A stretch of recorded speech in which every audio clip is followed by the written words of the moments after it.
Hello out there. I am DM Steve. It's Wednesday, but unfortunately, we're not diving back into the Abomination Vaults tonight. One of our players was unable to attend this week, and uh, so I'm just gonna make sure all my settings work. I had an update on my system, and everything breaks when you update. So it looks like it's working. So if you're in chat and you can hear me, let me know. But one of our players wasn't able to attend this week. So instead of canceling the stream entirely, I'm going to use this time to dive in and give a behind the scenes into FoundryVTT. And basically, because I've got a lot of questions on YouTube about my setup and the mods I'm using and what I'm using to run the game. So this should help anybody out there who's like interested in Foundry or interested in running Pathfinder and is curious what we do here on this stream. So I'll back the curtain a bit and give you guys a peek and walk you through how some of this stuff works and why I like to use it. So let me go ahead and this is Foundry. FoundryVTT is the platform that I highly recommend looking into. I know it has some upfront costs because you got to buy a license before you can try it, but it makes up for its upfront cost with all the versatility you get. When COVID hit and we had to transition all my games from in person to online, I used Roll20 for like almost a full year, and I never really realized what I was missing until I actually tried Foundry, and it like opened my eyes. Basically, especially if you're talking about Pathfinder. Roll20 is like falling short of all the expectations. If you're playing 5e, yeah, maybe Roll20 meets your needs. But when you're doing Pathfinder, Roll20 was missing content release, not hitting street dates, not communicating. They had a character sheet that hadn't been updated. They were promised like a character builder by the end of 2020. They promised at the beginning of 2020 that it'd be out by the end of 2020, and now it's halfway through 2021 and there's radio silence. They put out statistics. I think Pathfinder 2e is like 2% of all their games, so it's not a high popular game on their platform. So a lot of them, they're not going to put the money in developing it, in my opinion.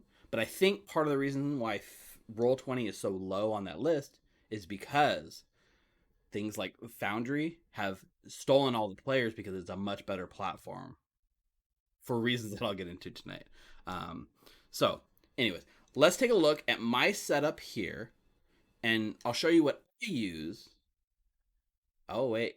Dalvin in chat is saying it might be a good time to mention that Foundry is going to have a 20% off sale next week for their anniversary. It is their anniversary. They do have a really big content update with like all kinds of new features coming out really soon. I did not know they're having a 20% off sale for your license, so it's the perfect time. I'll post a link in the description on YouTube at least that'll link you to where you can buy Foundry. But thanks for that, Delvin. That's really awesome because it's worth every penny, trust me. So this is my Foundry setup. So with Foundry, the core system itself is closed source. So, you can't go in and rewrite the code to Foundry, but individual systems, or what we would refer to as games, they are open source community created. So you can make a system for 5e, you can make a system for Pathfinder 2nd Edition, and the Pathfinder 2nd Edition module is under heavy active development with multiple updates, basically like multiple updates every week. New features coming all the time. Shout out to Nico, Shark with Legs, all the people in that community. I dipped my toes in there. I started, doing a little bit of contributing and looking at the source code to modify some stuff, and it was really cool. But those guys put a lot of their heart and soul into making what you see here possible. And they're constantly adding new features. So even if, everything doesn't work completely automated today, chances are somebody somewhere is planning to work on it in the future.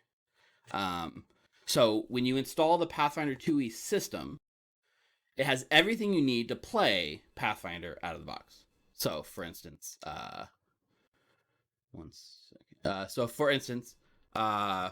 character sheets, feats, classes, spells, stat blocks. everything is at your fingertips thanks to that module. So you've probably seen it on my stream, but this is like, this is what their character sheet looks like. It's got this sort of tab on the right that you can kind of go through and see, what are the basic character stats, or what effects currently apply to this character, what items are they currently holding, equipping, etc. All the way down to like the spell book with like different sections, one for focus spells, one for prepared spells. That's all built into the system. It's not built into Foundry, it's built into the Pathfinder 2e system. So they're constantly adding new stuff, like I said. But let's see. So that's core, right? That doesn't even use a mod. That's just built into the system. Much better than the Roll20 character sheet, because if two people were looking at the same character sheet, like as a GM looking at a character sheet, forget it. It was impossible. Let's see. What was it? Oh yeah, like spell stat blocks. So for instance, it has this concept of a compendium, and the compendium is basically a collection of everything. So on Roll20, if you want to know a character's stats, like for instance, if you want the bestiary stats, you go to Roll20, you buy the bestiary for like $50. It connects to your Paizo account. It gives you the PDF copy there for free, and then you get all the stats in that game, but you had to pay like $50, right? So in Pathfinder, they release all this stuff for free, like kind of open source, for people to look at. So what people have done is taken all the stats and rebuilt them in here. So for instance, if I go in here to the bestiaries folders, I can open bestiary 1, and every monster that's in the first edition bestiary is in this list. So I can drag and drop the adult red dragon token. It puts it to the correct size. It doesn't do the icons, the tokens, right? You have to make the art or find the art yourself, because all that's copyrighted. But the stats here, if I open it, all the stats are here. The hit points, the saving throws, the attacks. It's all drag and drop ready to go, which is really awesome. And, right now there's 3 bestiaries, so all 3 are right here ready to go. 1, 2, 3. And for instance, if you're looking at like books like Abomination Vault, if I open this compendium source, every single creature that's from Abomination Vaults that's unique to Abomination Vaults or made for Abomination Vaults and have stat blocks in it, they're all listed here without paying anything other than that upfront cost. So for the cost of a single bestiary book in Roll20, what you're getting is all the content in Pathfinder at your fingertips, which is really cool.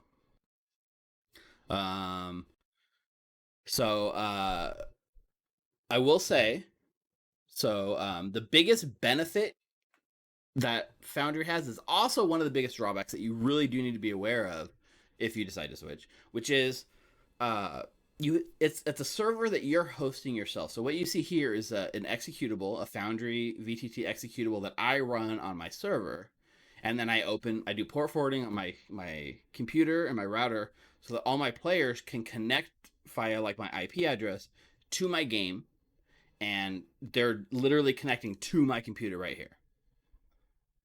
Now there are ways to mitigate this a bit. For instance, there are cloud hosting services where you can like host your Foundry instance on a cloud, and then you as a GM can log in just like the players can. And it starts relatively reasonable price, like $5 a month, which is less than you're probably paying for Roll20 subscriptions. But if you want to host it yourself, you just got to be aware that there may be some issues with people connecting to your computer, depending on how locked down your computer and internet security is. But the upside is, because this is an executable running on your machine, that is a drawback, but it opens up so much possibilities with customization. So not only can you customize it because all the code's running locally on your computer, you can also download what they call modules, because Foundry has a huge concept or a support for modules, prepackaged things. They put lots of hooks into their system that mods can kind of come in and do their own thing on top of what you're doing. And because the whole server is running in your machine, you have full control over that. And if you come from any kind of coding background like I do, you can get your hands in there and actually change stuff yourself. change the way the modules work, get involved in some of these mods, open source communities, contribute to them, or what 99% of people are going to do, just find a mod that does what you want, and add it to your game. Because chances are somebody out there has came across the same problem that you have, and they've already solved it. So I want to take a look here, because when most people say, "Oh, well, what are you doing for Foundry?" Really, what you're doing is you're asking, what mods am I running to make my experience? So I do have, the way the mods work, it's really easy. So if I go here to manage modules, I can see these are all the modules that I have installed right now. So anything that's here on this list is something that I've downloaded and put into my machine. And then if it's check marked, that means it's turned on for this world, because you can have multiple worlds with different mods turned on for each one, especially because I have some worlds that are 5e, some that are Foundry. So just real quick, I wanted to share a few that, well, actually, before I even show you specifically what these modules are, I just wanted to show you what I think is the most important module to use, which is PDF to Foundry. So let me switch here real quick. I'm going to return to setup. You can see all these different worlds I have set up, my Neverland game, my Abomination Vaults. But I have here this world I created. It's a blank world. It's just a new world that has nothing other than one module turned on, and that is called Foundry PDF Import. So I'm going to connect to this one, and it loads up, and it's blank. There's nothing in the chat. There's no encounter running, no actors, nothing. This is what happens. This is what a new world looks like. So if you were going to run something like Abomination Vaults, you would come in here and be like overwhelmed, because you're like, oh man, I got to build everything from scratch, do all the walls, the dynamic lighting. Well, there is somebody, Kevin, I believe his name is. Let me just check this. So I have this one module turned on, PDF to Foundry. I think his name's Kevin, but he maintains this. But it's really crazy. So when you add his module, you get this new button here that says PDF Importer. I click that, and it says you're going to import a PDF from Paizo. So this does require that you buy the PDF or own it on your account in Paizo and download it from Paizo to your local computer. And if you look at like Abomination Vaults, for instance, there's two downloads you get. You get one download, which is like the PDF, the full book. The other download is a PDF, which is the interactive maps, which is like high resolution map images for those same things, like just the map part. So what you want to do first is come down here to source PDF, and you're going to choose the PDF. So I have here all these images that I've already extracted out of the PDF, but what we're looking for are the two PDFs. One here, and then this is the interactive maps one. What you want? Oh, you can't even see my pop-up on the screen, unfortunately. That's okay. It opens a standard Windows browser, or Mac or Linux, depending what you're doing. And then you pick the PDF that you downloaded from Paizo. So in this case, it's PZO 90163E PDF. And then all I got to do is click Import PDF. This mod that is written does all the work. It literally reads your PDF step by step, pulls all the images out of the PDF and builds it into Foundry. It builds the scenes with the correct map and the background. It takes the dynamic lighting that was already pre-programmed by the author and builds the walls, builds the dynamic lighting, all of that. So now we can see it just went through. It's loading all the stuff. Look at that. At the push of a button, nothing else other than somebody else's mod that they've installed, we now have basically all the scenes built.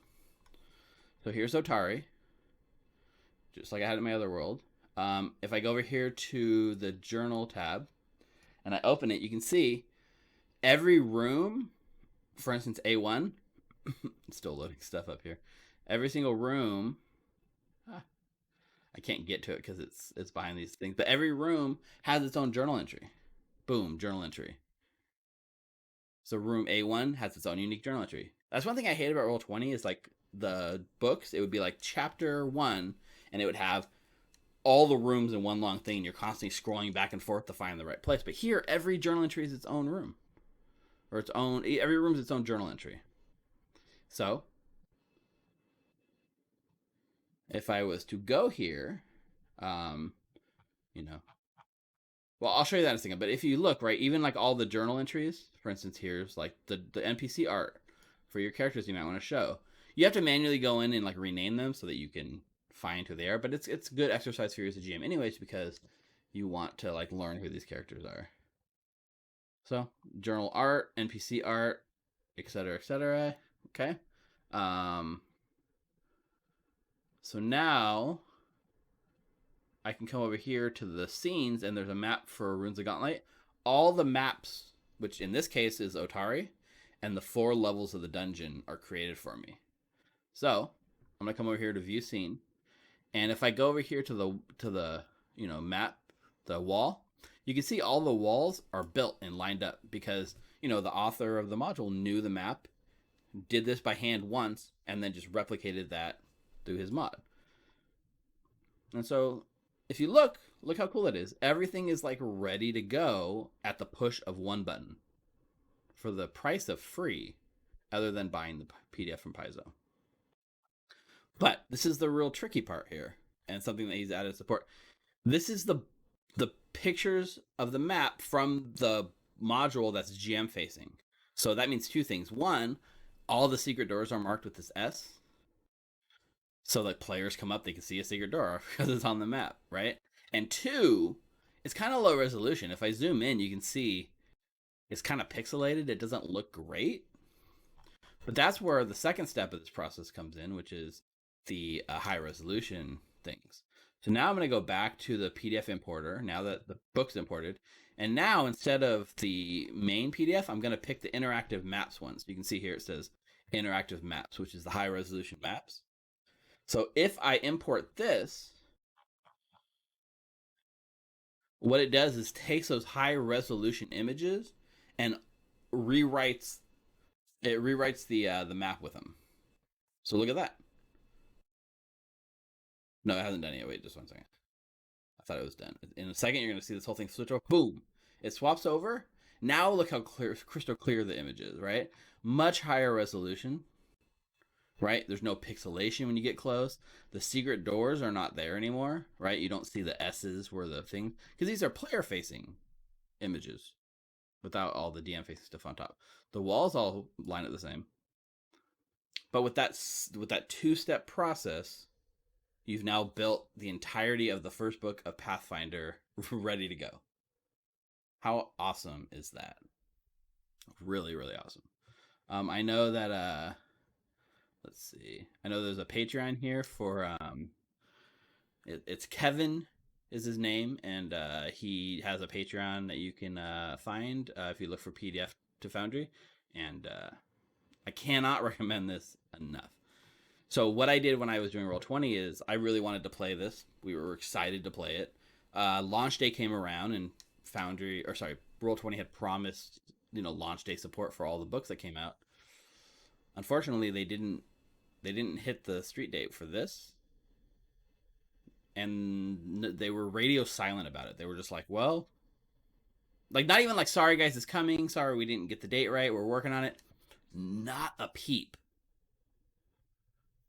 And so even to this day, I don't think you can get this on Roll20. So I built this all from scratch in Roll20 painstakingly. And then when I switched over to Foundry and I saw that it could all be done with 1 click, man, it's like the future, right? It's like opening your eyes to a new experience. Oh, nice. Dalvin is saying there's a module with a fan-created high-quality remake of the maps. That's really cool. I have not looked at that. I've been trying to kind of keep it, not OG, but like keep it original, because I haven't looked too closely at some of the fan maps. But like that's what's also cool is people make fan maps in different styles or higher quality all the time. So I'll definitely want to check it out to see if they're any good, because that is a pretty cool, and you'd be able to just probably drop them in just as easy as this and just overlay the images. That's cool. Okay, but the thing I was talking about earlier with the journals, right? He also creates these journal entries, and so if your party moves into the first room, you can open this thing and instantly have the description for that room. And then they move into the next room. You can open this. You get an image of that. It doesn't place the monsters and the tokens, right? So that is something you have to do manually as a GM, which again, I think is good practice to build the token art, place them manually on the thing, and take a minute to refresh so you as a GM know where each of the monsters go. But like the journal setup for you saves such a large amount of hassle. And so yeah, if I was to, for instance, create an actor, test character, you can see like this is just baseline thing. I can drag the character. The vision's already set up. See, the token has vision. You can see around the walls, explore the dungeon, all out of the box. Amazing. So in this case, I really wanted to highlight this module specifically because this is a game changer and a lifesaver. And right now it supports the first 2 books of the Abomination Vault, and the 3rd book is coming really soon, likely before you ever get to it. Okay. So that is the number 1 module that you need if you're running this adventure path like me. Okay, so let me switch out real quick. Load up my adventure. Oops. Load up my original map. So now that I've shown, you know, the one core piece, I wanted to highlight some of the mods that I use that I think make things a lot easier. So the first one, I guess I could even do this real quick. Let me return to setup. So I'm going to come here. I'm going to go to add-on modules. And if you're like, how hard is modules? Do I got to go to some website and download them and manually place them in the right place? No. You load it into the Foundry. You go to the add-on modules and you click install module. And in here, you're going to get a list of all the modules that are like officially supported. Now, you could find some that aren't officially supported or that aren't in this list, but this is like a list of all the ones that are kind of officially supported by Foundry, or Foundry puts them in one place. So if I wanted to find something like, for instance, if I search for sounds, I can see, somebody made this module called Soundboard Pack Community. If I was to click install, it would install that module locally on my machine. 1 button click, that's it. And then when I load up my world, I can turn on that module and get all the benefits of it. And the exact same thing when you're installing systems. So I have 5th edition, Dungeon World, and Pathfinder 2nd edition installed. So if I was to go here, you can see a list of all the remember, these are all fan-created game systems that exist. So if I wanted to install, say, Monster of the Week, see, somebody right here, a simple unofficial system for Monsters of the Week. I click install. That's it. It downloaded it, installed it. Now my Foundry supports Monsters of the Week. And if I was to create a world, enter my game system, I can pick Monster of the Week, make a world, and I'm off playing. So it makes it really easy to do this. And technically it's infinite number of worlds that can be supported going forward, which is pretty cool. So that's how easy it is to install a module. And I wanted to go real quick and show, again, some of the modules I think are key. So if I go to manage modules, just kind of give me a list of ones to remember. So first 2 that I think are just important no matter what game system you're playing is pop out and pop out resizer. So what pop out does is any link here, like for instance, if I have this combat tracker, if I right click it, it pops it out into its own window. If I have the chat window and I right click it, oh, it doesn't pop that one out, but it pops this one out. If I open like a journal, right, I can pop this out. Up here, you're going to see at the top, it says pop out. Now, unfortunately, it doesn't work if you're using the Foundry module, but your players will appreciate it. So if you click pop out, if I was on, let's say, playing as a player and I connect it with Chrome or Firefox or Edge or whatever I'm using, and I click pop out, it's going to open this from this window and put it in a separate window completely. Kind of like if you have 2 monitors, you can have your character sheet on one screen and have the game over here. But it allows any of these screens that pop out can be literally popped out to a brand new window, which, depending on your players, can be really helpful for their sort of workflow. And in another vein of that, the pop out resizer module adds this little resizer thing down here. So I can like drag, I can change the size of a screen, any of these pop out things I want. So that doesn't handle by default, but it's a really easy module that does that. Pings, if you like the pings, then this might be something that I only needed because we came from Roll20, or so important to us. But pings is just a module where if you left click, it puts a little ping on the map for all the players to see, which I thought was pretty cool. Let's see what else is sort of a fun thing. Oh, so I do this one, which is called like about time and calendar weather. So I find time to be like kind of an important thing in this game because if you're running the module, you know that there's this idea of like a time crunch and things are going to happen at a certain number of days, and tracking downtime and stuff. So what I wanted to do was have a way to track that. So I have this down here. I programmed in the calendar for Pathfinder, which is these 7 days of the week, and these are the months of the year and the number of days in each month. And now this thing allows me to basically just track time. So if they're playing and then they spend 15 minutes searching a room and I give them 15 minutes of like exploration activity, I can just click the 15-minute marker and it takes the time in the next 15 minutes. It also interacts with the map, so when the sun goes down, the maps can get dark, and when the sun comes up, the maps can get light. Really cool. Built in automatically. So it may or may not be important for your game, but I'm using this. So if you ever see me like in the stream, like clicking 15 minutes or an hour or whatever ahead of time, that's because I'm keeping this stream. So in an instance, they have a party on Wednesday night in game, or sorry, wheel day night, and we're now toil day morning. So I know they have 36 hours or so until the party comes. And if you're trying to track that manually, it's kind of a pain in the butt. Okay. Maestro is a pretty cool one I like to use, which does musical stuff. So it does two things. I only use it for one, but if I go here to the encounter, right, you can do this thing called the combat track. So right now I have no music playing, right? What I can do is pick a playlist. For instance, I have this playlist of music here called combat.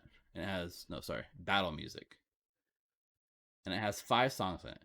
So I can tell it to play a random track, which is broke in my experience. It only does the first track every time. I'm not sure if that's a bug or something that's going to get fixed later. But you can basically pick a thing like this, right? So I'll pick the steps, which is like an epic music, and I save it. So now if I was to start an encounter, right, I do this. Just for instance, I'm going to add one of my players to the tracker. Okay, and then I click begin combat.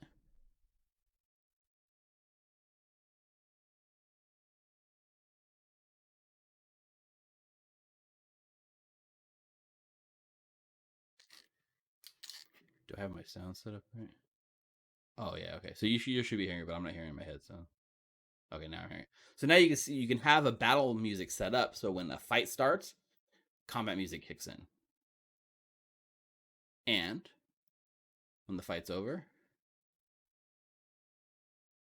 so if I do end combat, the music stops. So you don't have to remember, because the one thing I would do is I like to have combat music, but I would always forget to start it and stop it at the right time. So this does it automatically. Another cool feature which I haven't used in this game yet, which is pretty fun, it's the idea of a what do they call it? They call it like a let me see. It's basically like a soundtrack that plays whenever it's your turn. So let's see. Maestro. Oh, they call it a hype track. So if you enable the hype track and save it, and then I go back to the module settings and go here. Oh, so now when I open the character sheet, it adds this little hype musical note up here. I can pick any track in my any track in the playlist that I choose for the hype tracks. It's like a sound clip of that character or something like that. It'll play that when it's their turn, which highlights it. It's a really fun feature. I haven't found the need for it or the use for it in this campaign, but I definitely like it for the way to automate battle music starting and stopping. Um, in the same vein, right? If I go to like the Gauntlet, if I show you like Gauntlet runes, right? If I come here, right, and I go to configure, you can see on the audio playlist, I have an audio playlist of level 1 automatically set for this. So if I activate the scene and drag all the players to it, it'll automatically start playing that playlist that I defined. Thank you. Coffee delivery, nice. Let's see, am I hearing the sound? Let's see. It's playing, it's a little quiet in my ear. But, you know, this isn't even a mod. This is just showing you, like, you can have differently like that. And so if I come back to Otari, that music stops playing. So you can, like, kind of set a background track for each level and then hype music tracks on top of that. Cool. Okay. These, so dice so nice, or let's say some of the dice ones out. So I have this thing called Dice Tray. So I don't know how much the players like to use it, but there's one down here which opens this and just opens a bunch of dice. So if I want to roll a a d20, I just click d20. I'd say it just rolls a d20 at the click of a button, right? Also down here, you can open this little calculator, this roll dice thing, so you can roll d20 plus 5 and hit roll, and it rolls right like that. So those mods just add quick shortcuts so your players don't have to either open up the character sheet or just you can always come down here and go like roll d20 and type it by hand, but it's just convenient for a lot of people to have it. I like to type it because I just am a typer, but some people just want the quick settings. So one of those is Dice Tray and the other one is Simple Dice Roller, and I don't remember which is which. This is Simple Dice Roller because I can see the hover tab, and then Dice Tray is this one down here. Okay. Perfect vision. It's somebody basically like the default vision for the way vision works, light, dark, etc. doesn't work 100% out of the box. So perfect vision kind of gives you the ability to set low light vision and dark vision. So here, dim vision is basically low light vision. So if your character has, and Mukta should have low light vision, I believe, but his token here doesn't have it. But for instance, if you set well, it's also weird because in Pathfinder there's no maximum. It's just like you have an infinite distance, right? Whatever the eyesight can normally see. So I usually put like 400 for dim vision, and for bright vision I put 0 because 0. So now in he'll never see dim light, but if there's dim light, he sees it as bright light. Versus like Clovis, who has no, not Clovis, Nulara has bright vision and dim vision. So it just makes it work closer to how Pathfinder is versus like 5th edition, where it's like dark vision and regular vision. It adds that sort of dim light vision as the middle tier. So again, a good module to have if you are playing Pathfinder. Okay. What else is in here? Dice so nice. So people love dice. I love rolling dice in person. I love buying dice and I have so many dice around here, you wouldn't even believe it. So what this module kind of does is gives people the sort of options of having customized dice and have like a lot of really cool options. So if you open module settings and go to Dice So Nice, you'll see there's a My Dice settings. I can open it, and this allows me to customize what my dice look like, right? So there's a lot of presets, right? Standard, Foundry, and then when you do it, there's also this theme. So for instance, I'm just gonna do standard. I'm gonna do FoundryVTT, and I'm gonna do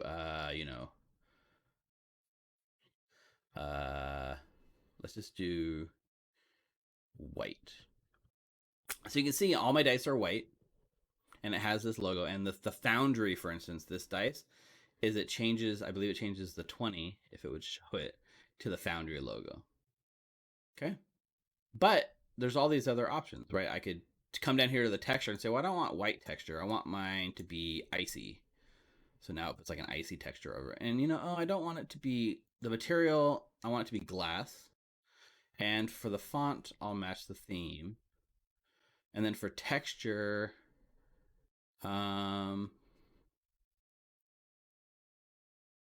oops, I clicked something it didn't like. I think I just crashed Foundry, you guys. I'll hit F5 to refresh. And we're back in business. I don't know what I changed. Okay, so this is my dice right now. So I got this dice. This is a Rollsmith. So this person, the Rollsmith, sells custom dice that you can install to Foundry.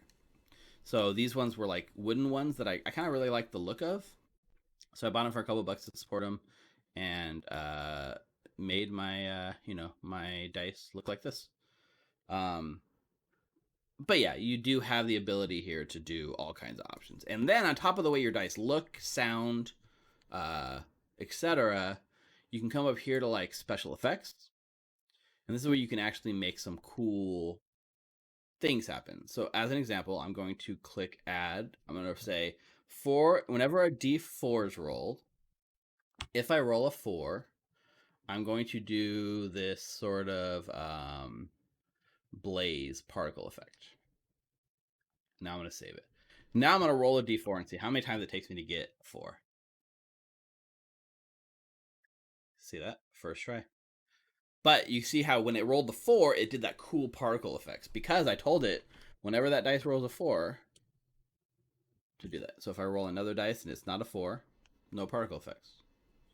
So when you see us playing, sometimes we like to do it on the natural 20s, of course, and on the natural 1s, have like positive effects and negative effects. And that's all built in with Dice So Nice. And each person can customize their own dice, their own effects, and it's pretty cool. You can even like if you want to bump up the number of dice you can see on screen at once. Like mine's up to 20, so I can roll 20 dice at once. A couple of 1s and 20s in there. But if you wanted to have more, you could bump that up to like 100 dice or something like that. But we're never really rolling many dice at once. So that's Dice So Nice, and there are other modules that tap into that.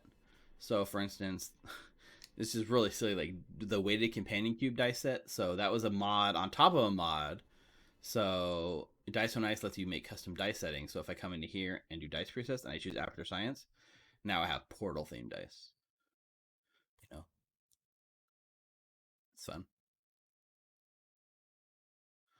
Let's see, did that save? I hope not. No, it didn't. And you can do like roll D2, right? If you have a coin. And I think you can even do you roll coin. I don't remember. There's a coin too. Not that it matters. Anyway, so Dice So Nice lets you get that scratch that itch that you and your players will have about rolling the actual dice, and it's kind of that sort of just the very nice sound. What do you call? Blanking on the name of it when you just like listen to the sound of something and people like get all like turn up volume because you're whispering. I'm blanking on the name of it. Regardless, again, these ones we're covering right now are just sort of fun ones. Oh, here's another one. So there's a module called Token Auras because Foundry doesn't support Aura by default. So if where did I leave my players up there? I think they're up here on level 1. Yeah. So for like new Lara, right? She has a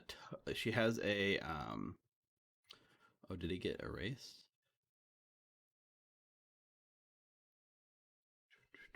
She had an aura. I think it got erased. So I'll add an aura that's 10 feet to her, and you'll see now it puts off an aura wherever she moves.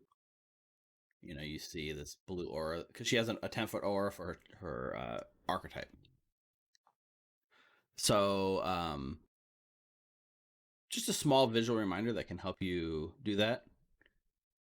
And that's just a simple mod somebody made called Token Auras, and I'm using it. So let's get into some of the meat and potatoes, like what makes the game easier to run. Well, I use a couple of combat. Let's see. So there's the combat enhancements. There's also the where is it? The Pathfinder 2e quick rolls, and then oh, I think token action HUD is the other one. So a combination of these is going to do all this stuff that I'm about to show.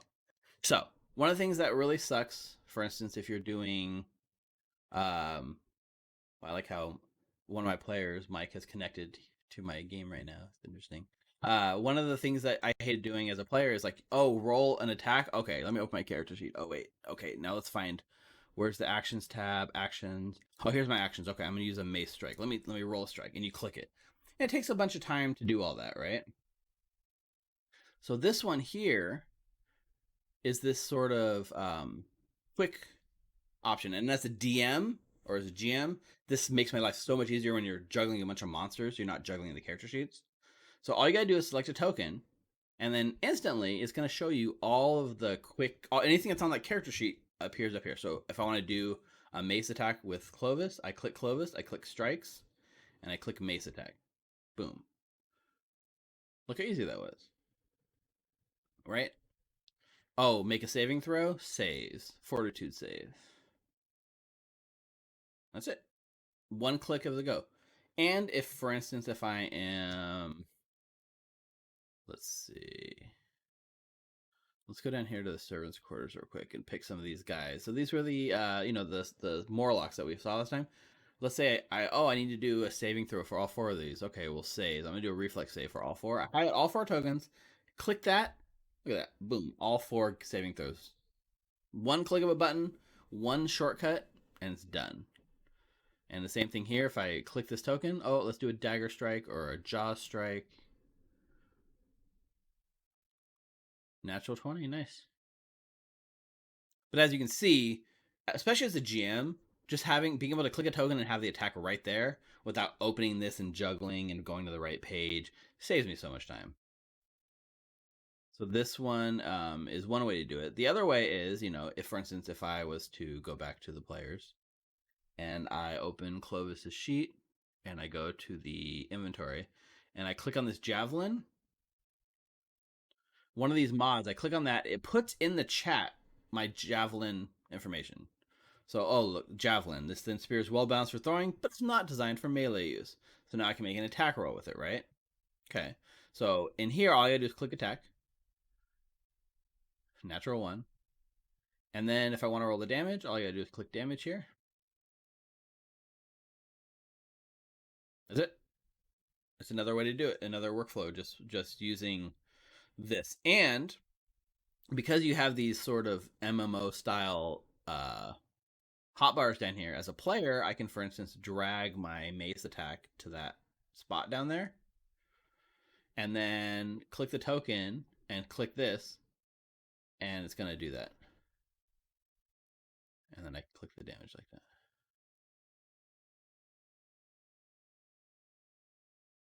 Now the DM, you're probably not going to use this very much for your tokens. I prefer much easier to do these things up here. But as a player, you're probably going to be using these hotbars quite a bit, which is really cool. So again, those are like the core meat of what makes this so much easier to use than Roll20 for me.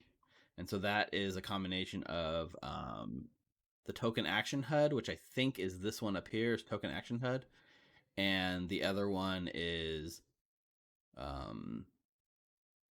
which one is it? I think it's the Pathfinder 2e quick rolls, which is the one that like builds it into the character sheet. So I have them both turned on, and I let the players use whatever they want when they're playing. Okay. Another one, for instance, is this token mold.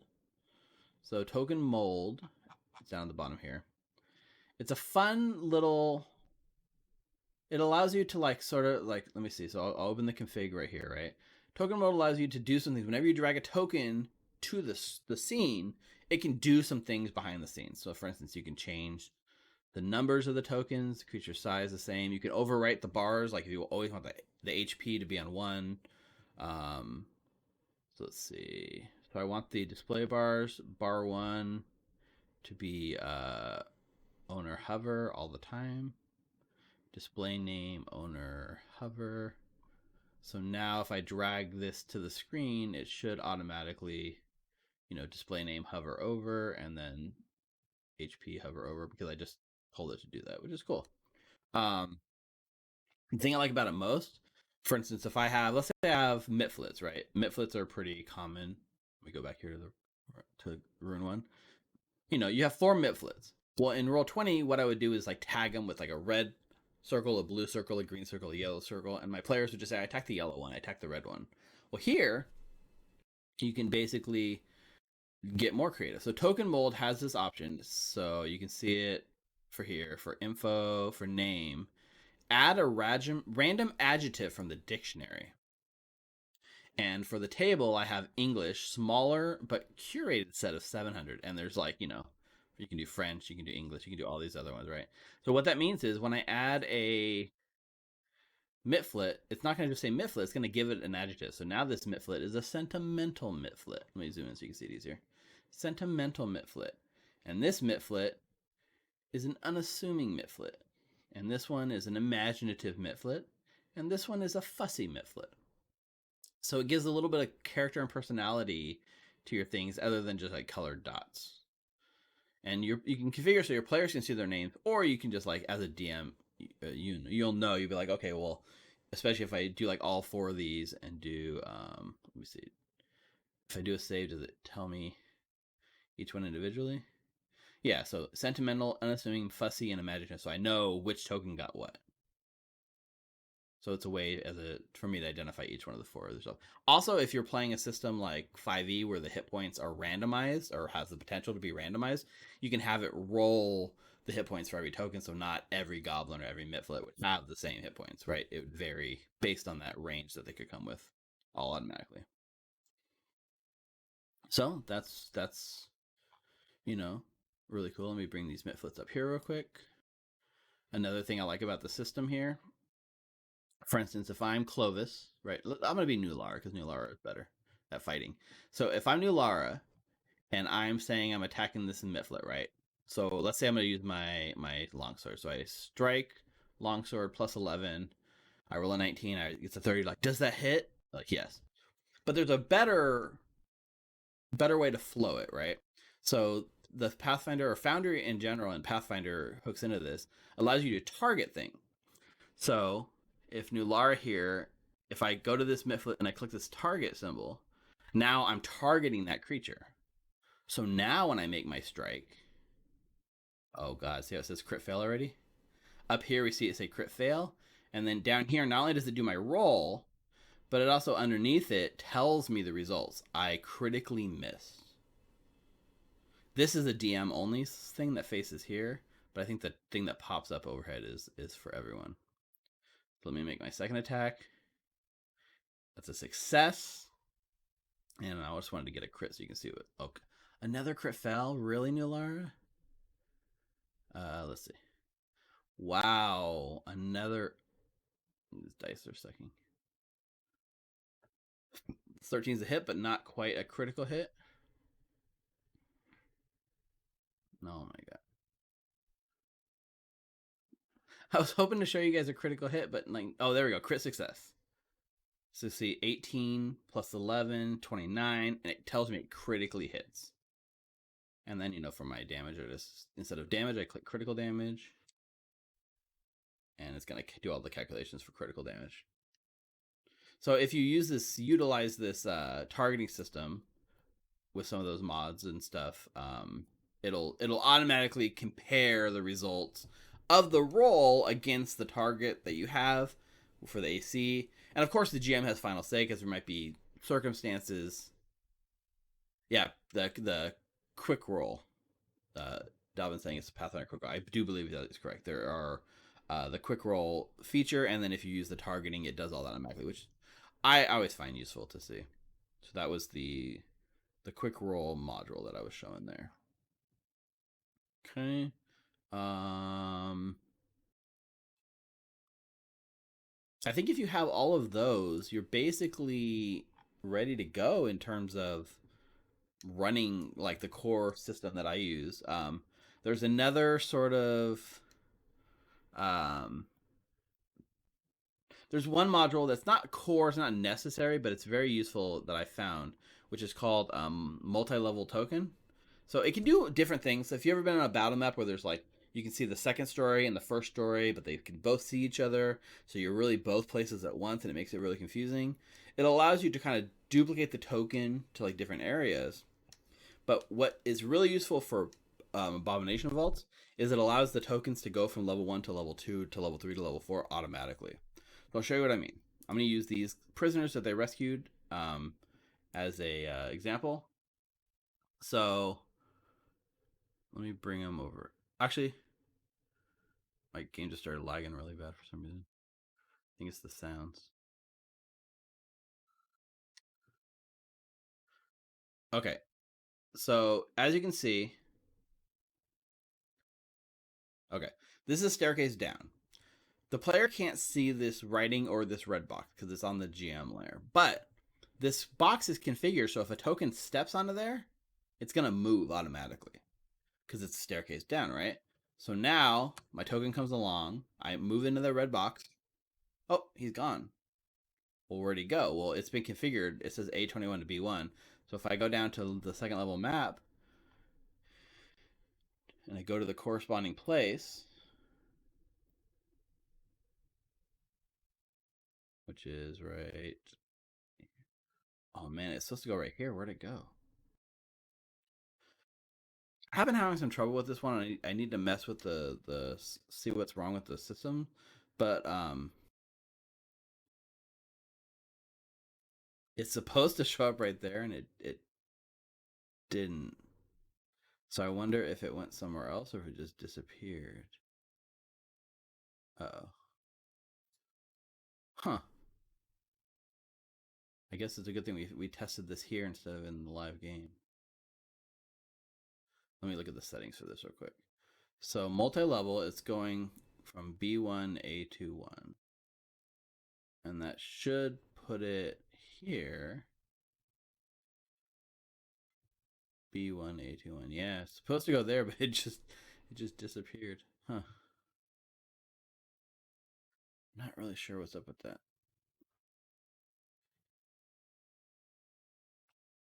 Let's try this again. La la la, I'm a prisoner. I'm going to the next level. Yeah, he showed up. He didn't get lost. No, when it works, it works. But if you have players that are constantly, going, if you have maps that are constantly going up and down, it can be kind of a pain to like copy paste the tokens into the correct places. But here, for instance, if I go to this next level, go down the staircase, that should take me to the library. I go down to this map, and there's the token. Now I can go and explore the next level down, and if I go back up, it takes me back up. So this is a way to kind of seamlessly integrate your maps. And in certain special cases, like for instance, let's say you have a tunnel here. This tunnel isn't something you want to trigger automatically. You can set it up so the token goes in the box. When you click the journal entry, then it teleports all these things. So if I put Hal in there and then click this journal entry, now look at him. Now he's gone. So now if I go down, you can see he crawled down into the Drake's lair. I hope. Well, he's supposed to go down into the Drake's lair, but his token just went bye-bye too.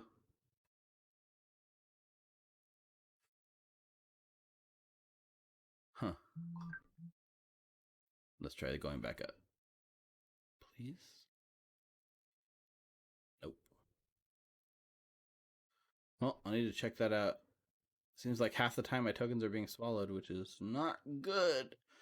But you see the idea at least, right?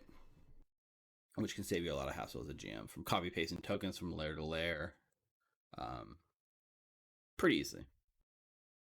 Um, let's see. I think that covers all the important ones.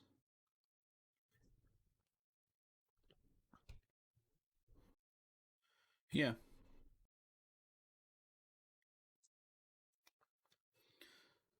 Oh, so that covers like the modules. right? I did want to share kind of a cool thing that I did. So let me go back. I'm gonna go back to the new world that we created from scratch, right? So Foundry PDF import world. I'm gonna join it.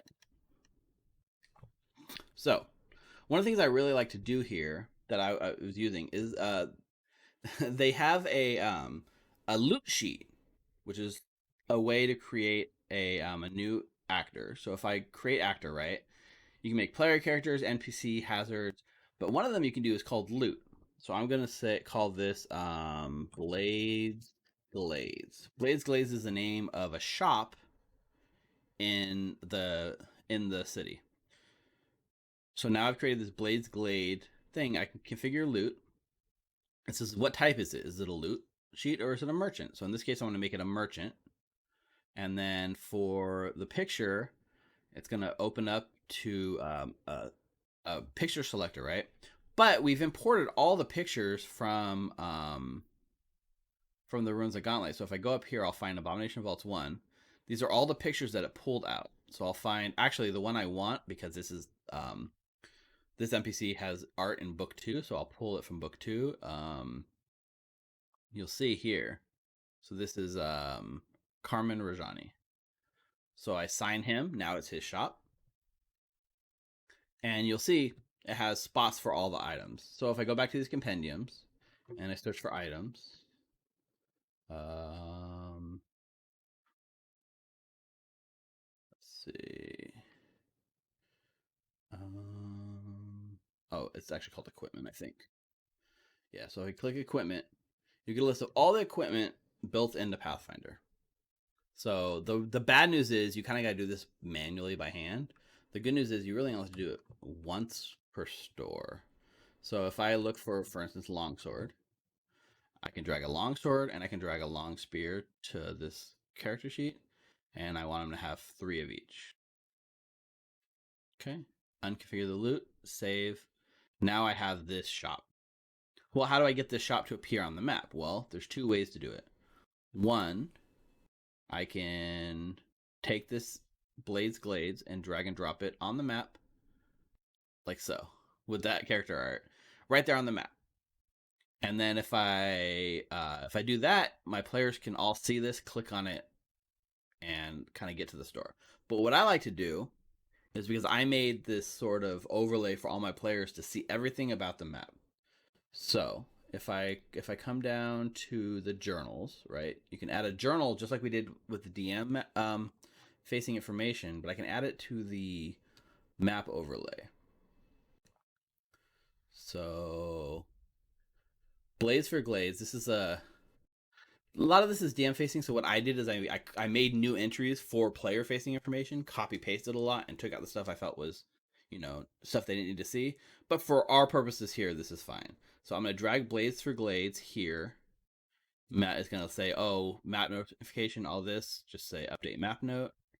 I'm going to go to the permissions, and I'm going to make sure that the players can actually observe this map so they can see this. Then I open up the note, right? So if a player came to the map, they would see Blaze for Glaze, they can click on it, and it would tell them whatever information I want. So now I'm going to edit this. I'm going to delete, well, I won't delete it, but I'm just going to come here. I'm going to take my Blaze Glades act store and drag and drop it like that right into there, and you'll see it comes with like a little text hyperlink. So if I click save, now you can see that. So let me get rid of that. So now I've got this map note on my Otari overmap for my players. They can see it because it's set for player vision. They open it, they can see all the information I want them to see about Blaze for Glades, and they have a link to the shop. So now they open the shop, they see Carmen Rajani, they have all this information. If they were to then buy this, right? So if I take this and move it to my character sheet, how many do you want to move? I'm going to say move 3, move 1. It should tell me oh, actually it didn't move it, I think, because I didn't have enough gold. See how it didn't actually move it? So let me try this. Let me add some coins. I'm gonna add 5 gold. So now if I move 1, you can see it took the gold piece away from me and added it to the shop. And then it took the longsword from the shop and put it on my character sheet. So just like that, we've created a functional shop that only lets players buy the items, if they have the money. So, like I said, you'll probably want to go through and set each shop to have a shopping list that makes sense for that shop. Like Carmen Rajani and Blaze for Glades makes all kinds of metal weaponry, but the druids outside of town might have non-druid. Adventuring gear can be found at Blaze for Glades or the Otari Marketplace. So what you just got to spend a little bit of time up front, right? There's no getting around that. I don't know if there's a way for me. I'll look into it. There might be a way for me to actually export the stores that I've created and let you guys import them directly in your world to save you the hassle of setting up each of those shops, which would be really cool. But you can see how I've done it, right? Rin's Wonders opens Rin shop, and then Rin has like all kinds of the runes, consumables, healing stuff, just lots and lots of items. Which is also cool because my players are not necessarily. Oh, can you do it as export to JSON? That's interesting. I should check that out. Let's see. Um, but yeah, the players are able to kind of come in here and actually window shop, like browse through and say, "Ooh, what the heck is If they see like what's a Viper arrow, they might not know that exists because we don't really know Pathfinder that well. We're from 5th edition, where there's already so many magic items they don't know about. And Pathfinder, they have no idea what exists. So in this kind of setting, they're able to like browse for like high level shields. So like Nulara has her eye in this like sturdy shield. It's just sitting there taunting them for them to earn. So I highly suggest doing this if you're using the Foundry setup. So let's check that out. So if I go to my shop, so I have shops here, Blades for Glades. If I do export data, oh yeah, look at that. So you can't see the pop-up, but Dalvin's right. If I right-click on that and do export, I can basically make a JSON file with that actor, and then I think I should be able to do like let's do this. So let's do Blades for Glades 2 loot. So if I do this, I do import data. I can choose that same JSON file I just created, and I import it, and then you're right, it makes an exact copy just like that. That's really cool. It was even easier than I thought. So maybe what I'll do is to save you guys the hassle of needing to go and do all this. Not that I, am saying I got them all right, and there might be more items you need to add for your game, but I'll export all of my actor. I'll put a zip file with all the stores I made, and you can download it and then just import them into your world and have these stores set up. That is that's actually really cool. Thanks, Delvin. I didn't realize it was that easy. That's see, that's what I'm talking about. Foundry tries to make things as easy to share and come together as a community and just build on everything everyone else has done instead of reinventing the wheel from scratch. And you're not relying on engineers at Roll20 to prioritize whatever feature is important to your game. That's so cool. And in the same vein of things, right? If you have, for instance, a treasure, let me find one that the players haven't found yet. So here's a good example, right? In this room, there's 2 Morlocks, and they are basically fighting over. They got like a clockwork assistant with these old robotic gears, and they're just working on it, right? And then they fight the PCs. So if the PCs come and search, they can look in that big clockwork thing. The treasure here says the Morlocks have exposed the clockwork assistant's inner workings, which includes a gear worth 40 gold. So removing the gear requires a DC16 crafting check. If they fail, it's only worth 20 gold. If they critically fail, it breaks and is worth nothing. So I've created this treasure object. It's not a again, it's not a merchant this time, it's just a loot. And that allows them to have this gear. So I have the gear here. It's called Clockwork Gear. it's worth 40 gold. So when they come in and they search and they find it, all I got to do is unhide this. Suddenly the players can see this treasure chest right on the map. They can click it and they're able to drag and drop this to their character sheet and take it in. So this solves one of the problems I had, which is like me going to the compendium and finding the item and dragging and dropping it to their sheet or asking them to do it. Here, everything just becomes drag and droppable, which is really, really cool. So I'll hide that again so they, don't know about it. But yeah, anytime there's treasure that's to be found, whether it's a treasure pile or something like that, it's possible for you to use these collections of items. And you can even, like, for instance, unidentify them. So you mystify an item. So if you take an item and hit mystify, now suddenly all the player sees is that it's unidentified. And then if the players want to identify it, right, you can click the thing and it'll say this is the roll they need to make to actually identify it. And if they do, you hit identify, and then suddenly the PC can see it. So they could add these unidentified items to their character sheet, and then when they identify them later, you can always just identify, unmystified, I think it's called, identify item. So definitely pretty cool. So that's how I've been. That's the biggest thing that I've brought into the fold recently is this loot sheets, which they're awesome. Okay, that covers.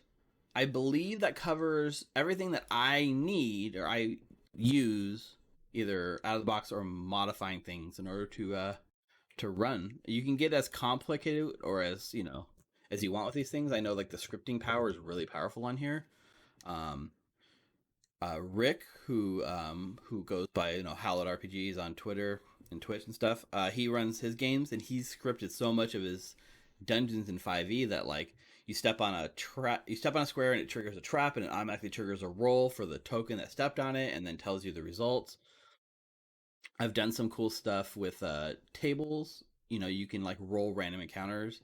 In my Neverland game, you roll a random encounter, and then within that table, it actually has an entity. So I can roll, have it tell me how many monsters of a certain type were rolled, and then drag and drop them into the game and have them ready to fight. It's really powerful, guys. That's the main takeaway here. If you want it to be done, it probably can be done. Yeah. Well, and then the only other question that I saw that isn't directly related to Foundry on our stream, I had some people asking me like what my stream setup is and what stream software I use. So the software I use to actually handle the streaming is Streamlabs OBS, and that is it's free. I believe it's free. They do have like a paid kind of subscription program that gives you like more advanced features, which I am using. It allows you to dual stream. It allows you to get a lot of stuff if you need help making thumbnails or branding your channel or having like tip pages and stuff like that. It's all built in. But it allows you to sort of overlay elements. So for this, it's really easy, right? It's my webcam, and then I have the source screen from Foundry, and that's all for this. It's cropped on the edges a little bit to make it look a little better. That's all I got going for this. For when we're actually streaming, there's a lot of elements. So I have the game window over here, and then I have a separate window that takes the chat and blows it up bigger so people can see the roll results. We now have the little animated icons, if you've seen them, where like you have the token that's dark and dim, and then when the player talks, their token lights up and animates, so you can tell who's talking. Which that was Nina's idea, and it worked out really well. Yeah, so that's the software I use. It's free. Streamlabs OBS. You can also just get OBS. That's what I was using originally. And with Streamlabs, the other thing that's really cool is it allows you to sort of get these out of the box packages. So you don't want to deal with like, oh, I gotta build my graphics and all this stuff. They have a bunch of pre-made ones that you can just download and use. And that's when we first started streaming. I found one. It was called Storybook, and I used it when we were playing, and just It had like starting screen, ending screens, all of that built in without you having to do anything, and then you can tweak it as you see fit. As far as it also allows you to do the green screening. So I have a green screen behind me, which sometimes it's better than others. It seems like it's okay tonight at cutting me out. Um, and that does it on the fly. It allows you to kind of like green screen out behind you. Um, we use Discord for our chat, so we have a Discord channel and we're all in there talking. So when we're playing, we can all hear each other. But like we don't have camera set up because we got so much else going on. So even though you can see me on the videos and the streams, they can't. My players can't see me. Uh, so the video is really for the viewer at home. For what other? Oh, I use a Blue Yeti microphone. You can see it here. I used to have like this headphone here. We switched to using this one. I know Nina and Richard, or no, Nina and Rick have something similar to this.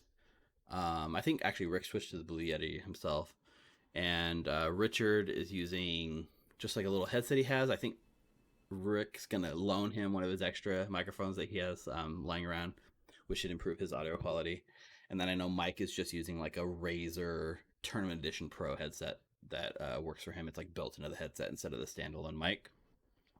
I also use Stream Deck. So it's this little box I keep on my desk.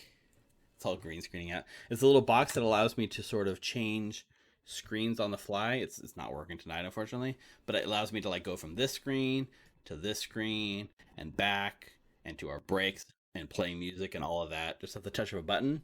So I got the small one. There's 15 programmable buttons. I use it for flipping between scenes. If I'm using like a voice changer, like I do have a voice changing software. So, you know, at the touch of a button, I can go from this sound and then I can sound like this, or I can sound like this. It just at the touch of a button, I can change my voice, which can really scare your players if it's like a demon or a devil or something like that. You bring it in just as an exclamation point when you're saying something, because I can't do voices very well. So I do have this voice mod, and on top of that, I'm using the RTX voice. So the RTX voice gets rid of my keyboard, so I'll type. Used to be in the old videos, all you heard was clack, clack, clack, clack, clack all the time with me. Now that filters out the clacking noise because I have a mechanical keyboard. So that that solves a lot of that problem. We have the RTX voice goes into voice mod. Voice mod does this voice filtering, outputs it to here, to Streamlabs, and then I guess that's it. That's pretty much my stream setup. We stream to Twitch. I also make a local copy, so you can record a local copy and stream to Twitch at the same time, just in case one corrupts. I have the other one to back up to, which is pretty cool. Um, but I think that's the gist of our setup. Yeah. So I do apologize again. We don't get a chance to play tonight. But I didn't want to like have this night go completely wasted. So I thought this would be a fun sort of way to spend some time together. So again, if I didn't answer your question, if somehow out of all the stuff I covered, there's still something not quite clear, just hit me up on follow the video on YouTube, make a comment, or come here and chat and ask me, and I will be glad to share more of my setup and little things that I found that work. I think in the meantime, what I'm going to do is probably end this stream. Yeah, I was considering there's this game that's kind of fun. It's called Legend of the Keepers, which is basically a roguelike dungeon crawler where you play the dungeon master and you're controlling the monsters and traps and you're trying to kill the heroes that are coming to your dungeon. It's actually really fun and it's kind of a funny game. But I think I'll hold off and maybe do that another night. I'm not really feeling it tonight. I kind of got a little bit more prep work to do. In this game, the PCs have a big party coming up, and I have no idea what's going to happen to that. So I got to prep some of that stuff. Dalvin, thank you so much for hanging out and chat and giving us so much information about. You're like this treasure trove of information. I think I should be watching your stream so you can like explain all this stuff to me. But thanks to your tip, I will definitely be putting in the JSON out for all the stores I've created and allow you guys to download it and import it directly into your game. And maybe I'll add a little addition to the video at the end that shows how to do that, or at least you should be able to figure out. You know, you import a JSON file. You should be able to figure that out if you're running a Foundry. But yeah, I've had fun tonight. We should be back for my GM prep stream on Sunday when we're taking a closer look at Otari this time, and everything you'll need to know about Otari in order to effectively get your PCs to meet the right characters so that you don't, miss something foreshadowed like 8 sessions down the road. So the bare minimum you'll need to run the Virtual Pulse. So that's what we're doing on my GM prep stream on Sunday. And then next Wednesday, a week from tonight, we should be back to playing the Abomination Vaults. And, I know my players have been a little slow. We're 12 sessions in now, and they hit level 3. They're just, feeling out the second level. They haven't really got that kick in the butt to really, really incite them to push and find what's going on below. But I have some surprises coming for them in the next week or two. So, yeah, it'll be great. So, anyways, that's going to do it for tonight. I am DM Steve. You can follow me at Steve the DM on Twitter, on Twitch, and YouTube under DM Steve. Big thanks to everyone that follows us. Yeah, the real big news, which we didn't get, I was hoping to announce it tonight on stream, but we made affiliate this week from last week. We finally hit over the goal. You guys helped us get to our 50 followers. We hit all the metrics we needed. We're affiliates now. We can have chat subs. We can have chat emotes. We can have subs. We can have moderators. We can have channel points. So we're now giving out channel points that you can earn points and actually help interact with the game by giving hero points to the players, or what do we have? We have we have the ability to give a hero point to any one of the specific heroes you want. We're gonna have a goal where if you guys can earn enough hero, we call them heroic coins, but if you can earn enough heroic coins, and donate them into a community goal, we're gonna run a battle royale with all 4 of the PCs fighting each other to see who comes out on top as a one-off, which would be fun. So yeah, I'm really excited that you guys helped us reach that goal, and we got a lot more to come. So that's gonna do it for me tonight. See you guys Sundays at 8 o'clock for the GM prep, and Wednesdays 7 o'clock Pacific for the Abomination Vault. Until next time, stay safe and stay healthy. Goodbye.